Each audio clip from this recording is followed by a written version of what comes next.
জানাইলাম আদমর হাওয়া জানিয়া রাখো আজকে আদমর গাছর গুটা ফাড়াত গিয়া হাওয়ার গাছর গুটা ফাড়াত গিয়া হাওয়ার যেন শরীরের 4টা অংশ বাইর হইছিল এই 4টা অংশ দইতে লাগবো তোমাদের ঘর থাকি যত আওলাদ হল জন্মগ্রহণ করবা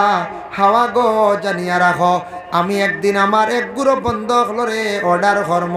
আমার এবাদতর আগে সেই 4টা জায়গা দইতে লাগবো এর লাগি আমরা উজুর মাঝে 4 ভর আমরা নমাজ পড়িবার আগে সেই 4টা জায়গা আমরা দইয়া থাকি